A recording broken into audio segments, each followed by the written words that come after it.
with the Angels. So, well, the timing is good because you already talked Pittsburgh football with the guy Chris Mack. oh my gosh, You ready? mean, he was so fired up when I You got ready? Look at this guy.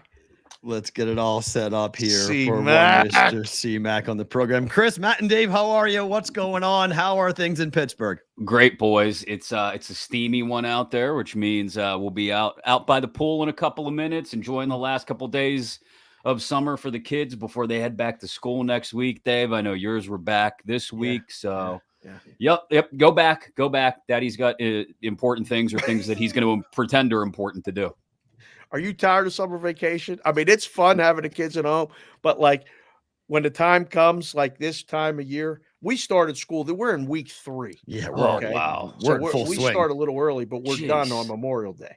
You happy to see the kids go back to school, C-Mac, truthfully? Yeah, truthfully, yeah. I'd keep the weather if I could. I would. Yeah. I'd keep the weather, but I mean, they need to get back to school, spend time with your friends, get back into the swing of things. Absolutely. Right.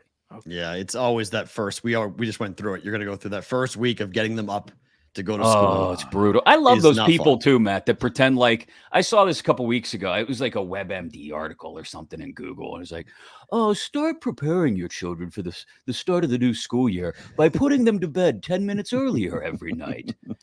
And you find somebody who claims that that's worked, I will find you a bald-faced liar. Yes! Okay? And you can swear too, by the way. You can say whatever you want on here. I know, but I'm trying to control myself. That's fine. No, we got editors for that. You're absolutely right. That is complete bullshit. And really, the week before is the harder week than the actual week of. Right. So I reach out to you and I say, hey, do you got time to do the show today? And you said the quote you used, you were all lathered up after Saturday. I mean, the city is making plans, not just to come to week 3 in Vegas for the Steelers here. Right. They're making plans. Your man Pony's talking about making Super Bowl plans and winning division. Like, come on. And Pony's one thing. I said to somebody the other day, he's never met a superlative he didn't want to, mount. But here's the thing. A Saturday night about 7:00 our time, boys, I was kind of right there with them. I'll be honest. It was. You're drinking juice? Are you in over season wins? Are you in? I'm sipping the scissor just a little bit here. Here's the thing. Like, it's preseason, and so everything's taken with a giant grain of salt. I get it. But Kenny Pickett looks really good. And the offense as a whole, more importantly, looks really good. Like, people today want to debate. I just heard those guys, Pony and Muller and Donnie Football, debating Jaylen Warren versus Najee Harris. I don't have time for that debate because Jaylen Warren's a third down back and happened to have a hole the size of Bridgeville to run through. Yes. And he ran through it. And he turned it into a 60-some yard touchdown run. That's what your change of pace guy is supposed to do. Najee gets 8 stacked in the box, 9 stacked in the box every time, beats his head against a wall, and keeps the defense honest. So I'm not here for that argument. Mm-hmm. What I am here for is everything looking just a little bit better than I expected it would, right? Pickett's on point, 9 for 11 on 3 drives. Each of them's ended in a touchdown so far, and pretty throws too. Go back and watch the touchdown throws. The one to Pickens in Tampa. Okay, it's Tampa's second team defense. Again, large grain of salt. But look at that throw against Buffalo's first team defense. That's Jordan Poyer sitting in the middle there, and he drops an absolute seed where only Freiermuth can get it. Then you got other weapons coming along. Pickens obviously is one of them. I think he's primed for a huge year. This Darnell Washington kid from Georgia is 6'13" and has the feet action of a wide receiver. The guy can run routes, and he's an absolute mountain of a human. They got plenty of weapons, and here is the cherry on top of the preseason Sunday, as it were. They shut down Josh Allen. And he had like 30 yards in 3 drives. Yeah. I mean, that for me, and look, Buffalo took a ton of penalties. They looked out of sync. Now you got Diggs mouthing off, I guess, about, whether I don't know how accurate some of that stuff is, but maybe he wants out. Buffalo could be in trouble. So there's a lot to take away from that one game in particular. But for Steeler fans, I think you feel good. You feel good about the fact that Hayward, Fitzpatrick, and Watt and Peterson got their work in and got out. The offense looked good. And I think you feel pretty good. I feel good. I would have taken over 8.5 on the win total anyway, because I think it's a 9-win team.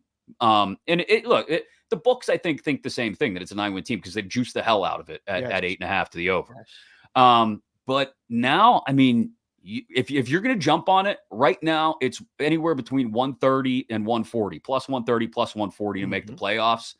If you are sipping the scissor like most Steeler fans are right now, now's the time to jump on it. Because if they go out there and beat San Francisco week 1, it's not going to come down. And then they got it. What do you mean? And then they got, well, that's a hell of a defense, Dave. And we know how the Steelers do. Steelers and under. That's it. Okay. I'm glad you're that confident. I'm still pumping the brakes. I'm still maintaining. It's like when you went to a party back in college and you immediately stepped on the gas and did like a keg stand and pounded, State College, right? You go to the saloon, you throw back a monkey boy. And before you know it, you don't remember your name and you're just standing there in the corner trying to maintain. That's what we're all doing here in Pittsburgh, Steelers Nation. We're drunk off preseason football and we're just trying to maintain. Just got that little wobble going to us. All right. Can this defense, because we've seen it very recently, can they withstand a TJ Watt injury? Because it feels like don't even say that. Well, I'm going to say it because it happens every year. Okay. Can they withstand a TJ Watt injury? Because when he's gone down the last 2 years with injury, the defense has fallen apart. Can they withstand it this year? Ask yourself if the Browns can withstand a Myles Garrett injury, or the Niners can withstand a Bosa injury, or the same in LA with the Chargers or the Rams and Aaron Donald. I think anybody loses that kind of defensive player of the year caliber guy, they're going to be in trouble. Steelers went 1-6 without him last year. I think they've got a little bit more depth at outside linebacker this year. Highsmith showed that he could step up a little bit last year. They go out and they draft Nick Herbig out of Wisconsin, undersized, but looks really good in camp and preseason. Marcus Golden. They got players there that if they were to lose TJ Watt for 7 games this year, I don't think they'd go 1-6. Maybe they go 2-5 or 3-4, right? But you're never in good hands if you lose a guy the caliber of TJ Watt for a month and a half. Make the playoffs. All right, let's look at this real quick, because New England Patriots to make the playoffs, the no is minus 325, and the Pittsburgh Steelers to make the playoffs, the no is minus 160. I know you know the odds, and I know you know that on Thursday, December 7th, the Patriots are playing at the Steelers. I've been telling P. Rolt that there is almost zero chance that the Patriots are gumming. I'm still calling it Heinz Field. I don't buy this. I'm with you. Bullshit. Yeah. There's no chance the Patriots are coming to Pittsburgh and winning that game on Thursday night, 1. And 2, which one of those teams would you pick to make the playoffs? I'm heavily fading the Pats this year. I mean, their big offseason acquisitions are Juju Smith-Schuster and Ezekiel Elliott. How are they going to like the Juju show about? Welcome to 2017, Bill Belichick. I don't know what. These are not the. They're backups though, right? Those are backup guys. Those aren't star acquisitions. Like, they're not building the whole team around those two guys. I understand, Matt, but where's the juice in this offense? I don't see it. In the running game, especially not with Mac Jones at quarterback. I'd love to have a good old fashioned. Kenny Pickett. You're talking about Mac Jones? Kenny Pickett. You're comparing Kenny Pickett and Mac Jones? Yes, they're very similar quarterbacks. Yes, Mac, tell him. Absolutely comparing the two of them. 100%. You know what? One guy can actually play in the cold weather and not wear gloves. I don't care if he wears snowshoes on his hands. If he throws touchdowns, he can wear whatever the hell he wants on his hands. We'll see how that goes. Jury's still out on that. I'll be honest, Matt. Like, I appreciate your loyalty and dedication to the cause. I don't see. I mean, again, large grain of salt. And look, I was one of those guys who wasn't necessarily on board with taking Pickett in the first round. But he grew by leaps and bounds, I think, in the second half last year. If he makes the kind of throws that he made against Indy, that he made against Vegas, that he made against Baltimore, if he makes those throws more routinely this year, then they're, again, a heavily juiced 9-win team that has a chance to win 10 if everything goes right. I'm not going to sit here and tell you the Steelers are winning the Super Bowl. Like, I'm not going over the top with this thing. No. But I look at the Patriots and I see lots of question marks about how many points they're going to score. And I don't know. In that division, I'm not I'll paraphrase or begin all of this with, I am fading Aaron Rodgers big this year. I don't believe in the Jets. If you're fading the Bills and you're fading the Jets, yeah. If Tua gets the hurt, Dolphins. If Tua gets hurt, I mean, so then you're right in line. So everyone goes 9-8, and somebody's got to make the playoffs, right? Right, but the Patriots going 9-8 is over their win total, and they're in the conversation of making the playoffs. We're talking about quarterbacks getting hurt. We're talking about Diggs holding out and not wanting to play. We're talking about Aaron Rodgers looking like a 40-year-old, which he'll be in a month and a half. Don't forget that Mac Jones made the Pro Bowl in 2022, and he has a new offensive coordinator that's going to run an offense that's very confident. That's very good to him. That's the one redeeming quality here. He actually has an offensive coordinator this year. Facts. So I will be curious to see how that affects things. I don't see the playmakers there. And you make it's an interesting comparison. Mac Jones, Kenny Pickett. I think Pickett is incrementally better than Mac Jones because I was that underwhelmed by Jones last year. You could use your argument about the offensive coordinator. I would say, well, Kenny Pickett had Matt freaking Canada calling things for him last year. So neither one of them had Don Coryell playbook to work with. Definitely not. But I will say this. I think Pickett's got better weapons.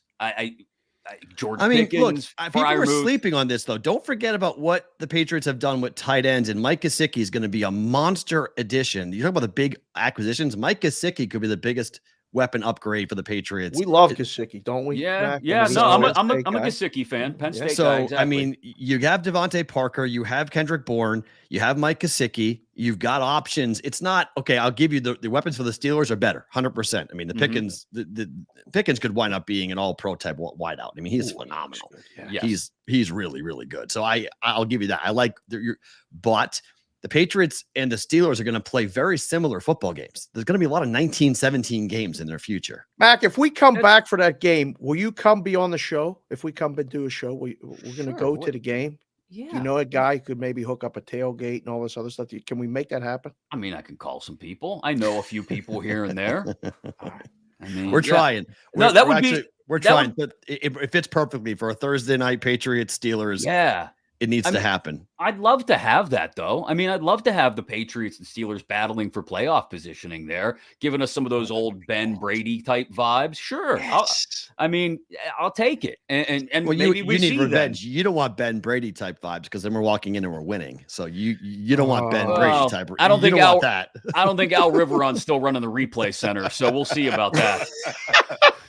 And your defense is not the same exact defense every single time Brady drops back to pass. So that's good. Right. The zone is gone. Stop with the Patriot reliving all the stuff, please. Let's swing it. Let's swing it for a minute to this. See, Mac, P-Ralt has a college football season win total play. And he has been talking about Penn State and Bruce Feldman's report. We talked about it last week. They got more freaks than anybody. Excitement is so high. It is for the boys up in State College and us returning to glory. How do you feel? Why did you do that? You're excited about Penn State and their season win total going over 9.5. Are you not? What? I definitely over 9.5. Okay. Definitely over 9.5. They're going to beat Michigan at home, please. That's the thing. Here's what I'm worried about. Here's where I see absolute hell breaking loose and chaos happening. Don't say it. Penn State beats Ohio State on the road, right? Okay. Possible. Yeah. Okay. Huge win, right? Undefeated going into that game, win and stay undefeated? Undefeated going into the Michigan game. Okay. But Michigan's a wagon this year, I think. I really so they lose to Michigan, okay? Okay. Fair. So now we've got undefeated Michigan, we've got one loss Ohio State to Penn State, and Penn State with one loss to, well, Michigan. Then comes Michigan, Ohio State. And what does Harbaugh do in big moments? Loses. Exactly. And then we get Ohio State beat Michigan. All three have one loss. It's a merry-go-round of losses. Let me tell you who's going to lose in that scenario. Unfortunately, as much as I hate it, our guys lose in that scenario. We go back to the Outback Bowl in that situation. Hold on. I mean, because the way the Big Ten, I'm not sure the Big Ten tiebreaker is, but wouldn't it? I mean, common opponent would come into play, right? I'm not sure. I'm not sure if the Big Ten even has tiebreakers, Matt. They may put cows just in a add another field and team? see which one tips over I think first. the Big Ten added another team right before we started the show. Well, what the No, hell's but going on? I do think all three teams are really evenly matched. I think Michigan is the favorite there, but I mean, you tell me over on the win total. Yes, absolutely. There are a bunch of athletic freaks up there. The fact that you get Fashanu back staying to play left tackle for another year when he should have been a top 10 pick in the draft is enormous. Right. That's huge for Drew Aller, giving him time to work from the pocket and occasionally break loose and make something happen. I like him to go 11-1. I do. And that's not. But again, I don't know if 11-1 gets them in the playoff, depending on how all things shake out. 12-1 does though, but not 11-1. They got to win the Big Ten then. They probably got to win the Big Ten championship game, and you have to hope that Georgia doesn't have. Georgia has nothing on the schedule, so Georgia's going into the SEC title game undefeated, most likely, unless something weird happens in Knoxville in late November. So you're probably getting two SEC teams again, right? You're getting Bama or LSU and Georgia. And there you go. And then we're not even talking about what happens if USC has a decent season out west, or if Clemson and Florida State, they're battling back and forth. ACC title winner gets in. You're absolutely right, Matt. They gotta win the Big Ten championship game, and they got to go into the Big Ten championship game with one loss or fewer. What is the feeling? Dave mentioned it, but are people in Penn State country, are they happy that they'll go to a road game on the West Coast? Do they like the fact that they're going to play West Coast football as a conference game? I think they like the idea of USC being in the conference. Obviously, UCLA is a different animal. Oregon and Washington are kind of here nor there. But I think what's key, and Dave, you're a couple years older than me, not much, but a couple years older, is Penn State fans of our age in particular remember what it was like to be the redheaded stepchild of the Big Ten for a long time. Yeah. And I'll be honest, Rutgers and Maryland are what they are. Nobody really looks at Rutgers and Maryland as Big Ten schools. They've kind of taken on that redheaded stepchild mantle in the Big Ten. Yes. I think Penn State is looking forward to actually, feeling like a legit Big Ten school maybe for the first time ever. It's been 35 years. Is that? No, 30 years or so since they officially joined. Yeah, so 30 years exactly since they joined the Big Ten. The year after they joined, they got screwed by Nebraska out of a national title.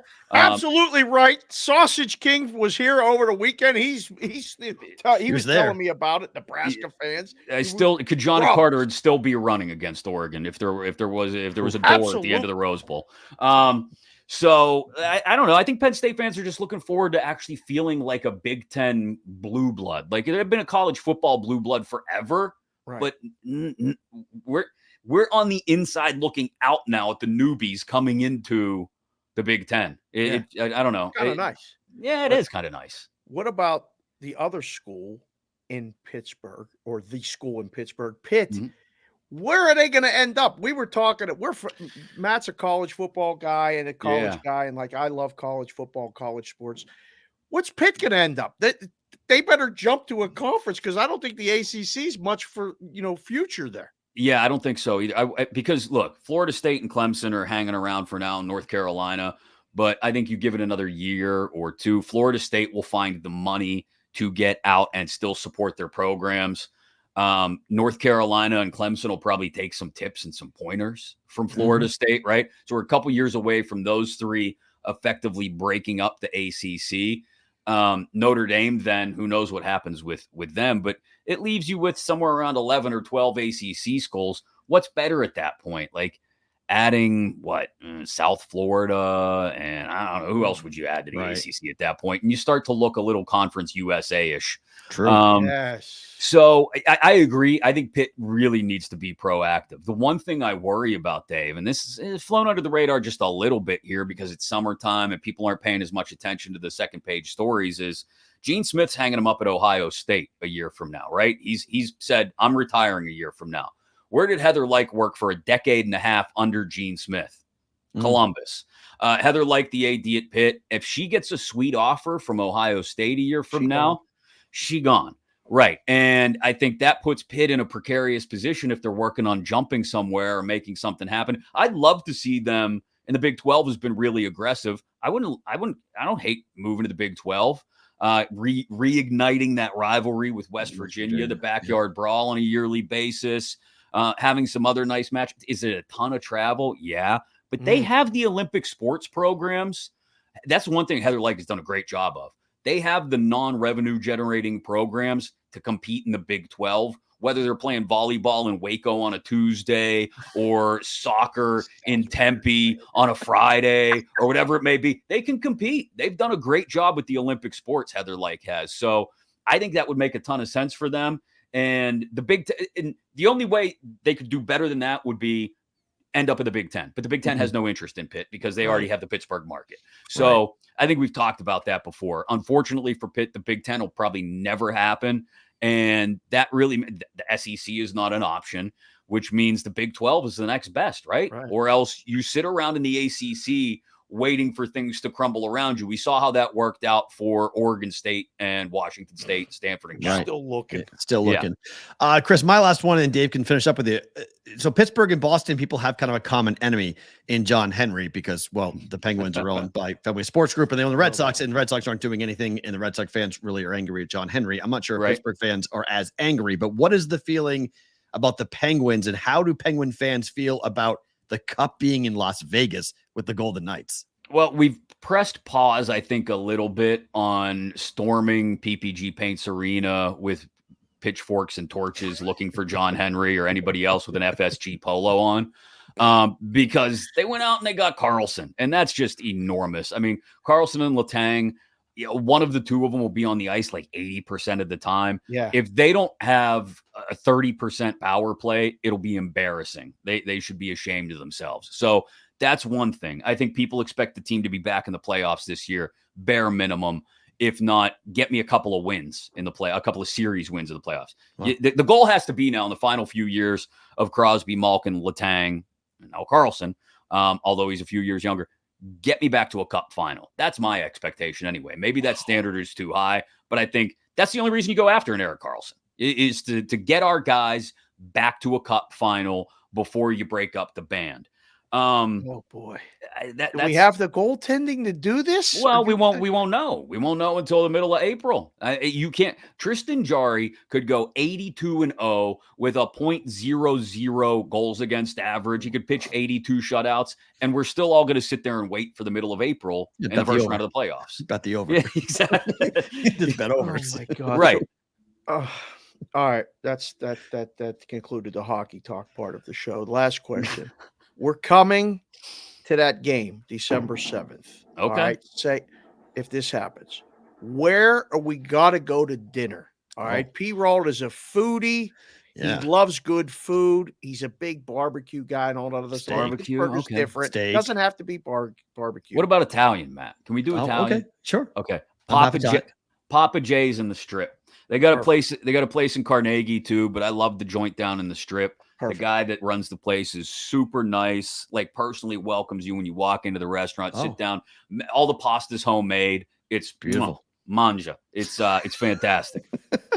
Chris, yeah, we'll do it. Chris, we'll see you hopefully this season. If not, we'll see you back on BBB, I'm sure, at some point during the year. Thank you for the time. Good to have you on. Sounds good, boys. We'll talk soon. Thanks. That is Chris Mack, the Chris Mack on Twitter, to go and follow him. That was a lot of fun to get him on. Look at that. 2 guests in 1.